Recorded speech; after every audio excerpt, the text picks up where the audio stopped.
And there's a lot of details to get this right. What we're going to deal with now is something you guys can all take with you. And I call it your 7-minute sales process.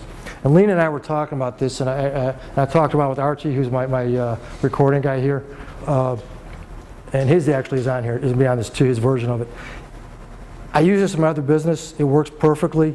And it correlates to 7 chakras. I assume most of you know what a chakra is.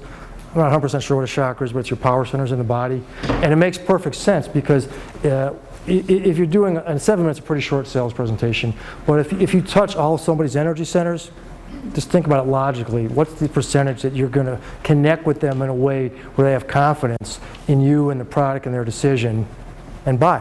Does it make sense for everyone? Yeah? You know, connect with them. So the centers will go from here all the way to here. I don't have time to detail them, but you can look up on the web. Some of you guys probably know. So it's kind of an interesting thing. That 7 number, I had no idea I was using that, you know, tied to the chakras for about 5 years of my construction company that I previously had, but it worked really well. So anyway, so right now just think about it.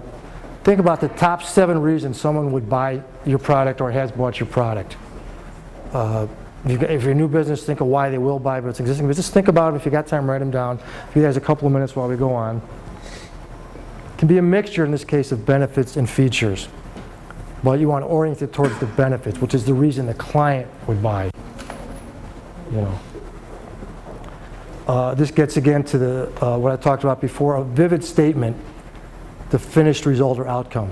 Like, it's going to be so nice a month from now, your back's better, your house is painted, your finances are put together, so on and so forth. Your books are done, you know, your taxes are paid.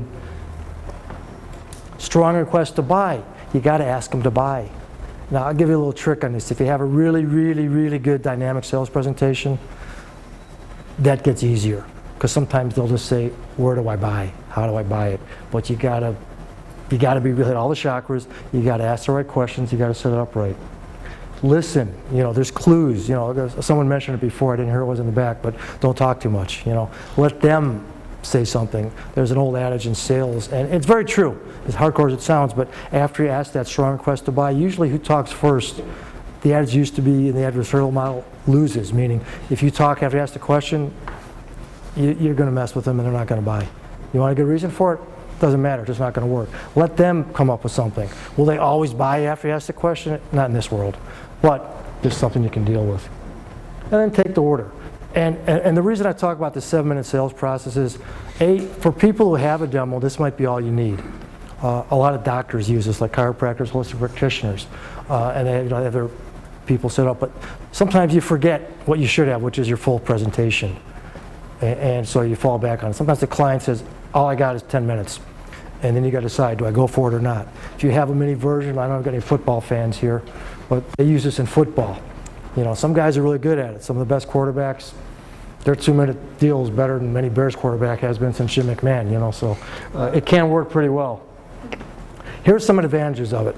Okay, the one here is one I use in my construction company. It's the first one I ever thought of, actually.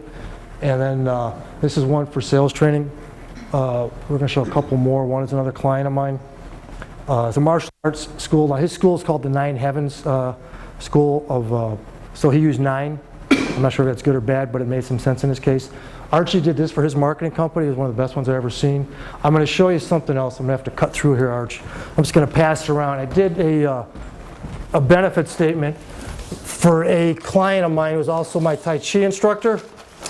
And later on, one of his other students did made it into a brochure. And the reason I'm going to pass this around, if you want one, take it. If not, just let everyone see it. It shows you how you can integrate your sales presentation with your marketing, with your advertising, which is very important. You know, it should all be congruent.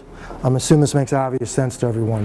You don't want to be saying something in your ad, something else in your marketing, something else in your sales, and something else when you actually deliver the product. In some of the lesser favorable businesses that usually rate very low on consumer report type things, they used to call it bait and switch. So anyway, you can look at that and you can see how he's got his benefits in there. It's mainly benefits, little features, and it's into a brochure that I didn't do. I don't do brochures. Well, I think there's some people here who do. Okay, so again, here's that. And you can see how to create your own little 7-minute sales process. It might be 5 minutes in your case, it might be 10, but you can shorten it down. In certain businesses, that's all you need. It depends on the nature of your product. If you've got a financial planner, I know you're going to do a 7-minute presentation ideally, but you could use it as a recap, for example, yeah? You know, okay, so here's the thing, and you get to choose. You want to do the same old, and a lot of you guys are winging it. For the guys who aren't, you can use this to kind of refine what you're doing. And winging it, here's the thing, you can make winging it work, but it takes a lot of energy. And what is that doing? It's going to take energy away from the rest of your business. And in today's economy, back to Sun Tzu, know your environment, you got to be firing your businesses on all cylinders, or you're going to have problems. And let's let it go at that. So this is a very famous consultant who wrote this book, had something on the web, he's on Facebook and Twitter. He's a lot smarter than I am, that's why I study his stuff. But think about whether you want to hire the prospect, not be desperate to close the deal, act like a peer and like a psychopath. I looked up the word too. It means pandering fanatic. You can put your own connotations on that or look it up, but I don't think that's what you want to do. So if your process, your sales process, is oriented towards who your ideal clients are, which is something we've talked about here before. Lena's done some great stuff on that. You're not going to be pandering. You're just going to be like in a process. Okay, is this client right for me? They're going, is this particular product or service right for me? And so on down the road, and it's going to work a lot better. The idea is to make the process easy for you, easy for your prospect to then become clients, and it's win-win. And you got to accept reality on this. Most businesses, 20% is acceptable, out of all your prospects. If you get 20%, 30%, 25% is really good. But the reality is you're never going to get all of them. And think about storage, storage. Your baseball players, the batters. A great hitter is doing 300. That means he's screwing up 70% of the time. Sales is the same corollary. You may not be screwing up, but you're not getting the deal about 70% of the time. You're still doing really good. So you have to be realistic. And so if you were to do some more work with this, and I hope you guys all got a little touch of this from being here today, this is what you would get out of this, a new perspective on your business. You're going to have more time to deal with it. Some proven techniques to increase your profits and revenues. The better your process, it's just going to flow better. I think it just makes common sense. And so on down the road.